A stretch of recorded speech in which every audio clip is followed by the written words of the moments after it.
Sir నమస్తే. నమస్తే. Non వేష్ the 3 million followers ఉన్న అకౌంట్ పోయింది, ఇన్స్టా తీసేశారు. సో దానిపై మీ అభిప్రాయం? 3 మిలియన్ వాడికి ఎప్పుడు లేవు. 1.6 మిలియన్ ఉండేది ఇన్స్టాగ్రామ్ లో. వాడు అప్పుడు ఇండియాని తిట్టిన తర్వాత, హిందువులను తిట్టిన తర్వాత 3 లక్షల మంది అన్ఫాలో అయ్యారు. 1.6 మిలియన్ అంటే 16 లక్షల మంది. 16 లక్షల మంది ఇండియన్సే కదా.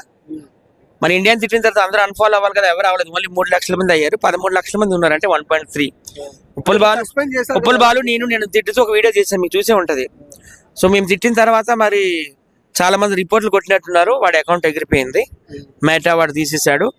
అసలు ఎవడో తీయడం ఏంటి, మన చేతిలో ఉంది. వాడు సోషల్ మీడియాలో నిలబడాలా పడుకోవాలనేది మన చేతిలో ఉంది. ఎందుకంటే వాడి ఫాలోయింగ్ అంతా ఇండియన్సే కదా, వాడికి ఫాలో కొట్టిందంతా ఇండియన్సే. సో వాడు ఇండియన్ తిట్టాడు, హిందువులు తిట్టాడు. సో అందరూ కూడా అన్ఫాలో కొడితే ఎప్పుడో ఎగిరిపోయేవాడు. అంటే అంత అకౌంట్ పోయినా కూడా ఈరోజు వెటకారంగా ఒక వీడియో పెట్టారు. సో యూట్యూబ్ కూడా తీసేస్తే ఇంకా బాగుంటుంది అంటున్నారు కొంతమంది, మీరేమంటారు? మొత్తం అన్ని ఎగిరిపోవాలి వాడిది. ఇన్స్టాగ్రామే కాదు, ఫేస్బుక్ ఎగిరిపోవాలి, యూట్యూబ్ ఎగిరిపోవాలి. వాడి పాస్పోర్ట్ ను కూడా సీజ్ చేయాలి. వాడి ఇండియాకి సంబంధించిన నెంబర్లు ఉంటాయి కదా, కాంటాక్ట్ నెంబర్స్, అవి కూడా అన్ని బ్లాక్ లిస్ట్ లో పెట్టేయాలి. వాడు ఇంక ఇండియా రాకూడదు. ఉప్పుల వాళ్ళంటే వాడు నాకుంటా బ్యాంకాక్ లోనే బతకాలి, బ్యాంకాక్ లోనే చావాలనేది మా కోరిక.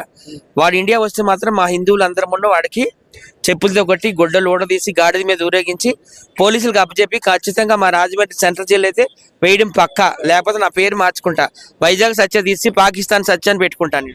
అంటే బత్తాయిలు రావాలి, ఇండియా రావాలి. సో ఈ పట్టుకుంటాం మేము. ఈ సంవత్సరం బత్తాయిలందరికీ నేను చుక్కలు చూపిస్తా అని చెప్పేసి ఆయన వార్నింగ్ ఇవ్వడం జరిగింది. ఎవరిని ఉద్దేశించి ఆ మాట్లాడారు?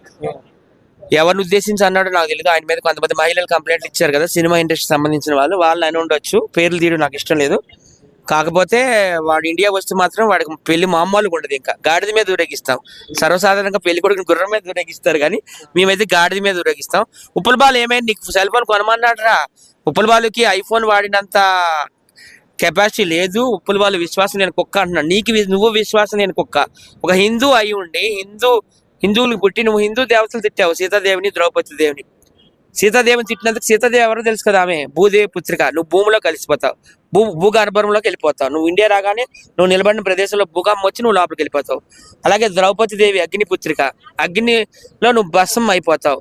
అలాగే ఇండియా ఈజ్ రేపిస్ట్ కంట్రీ అన్నాడు, ఇండియా ఈజ్ సేఫెస్ట్ కంట్రీ అన్నాడు. సో ఇండియా నువ్వు రాగానే ఒక 10 మంది మగాళ్ళు నిన్ను రేప్ చేసేయాలి, నీకు రాడ్ వేసేసి నిన్ను చంపేయాలి. అప్పుడు దరిద్రం పోతుంది. ఈ దరిద్రాలన్నీ మనకి ఎందుకండి, మన టైం వేస్ట్. వాడు ఇండియా రాకూడదని నేను కోరుకున్నాను. మన పోలీసులకి పని, మన కోర్టులకి పని, ఇవన్నీ కాదు. వాడు అక్కడ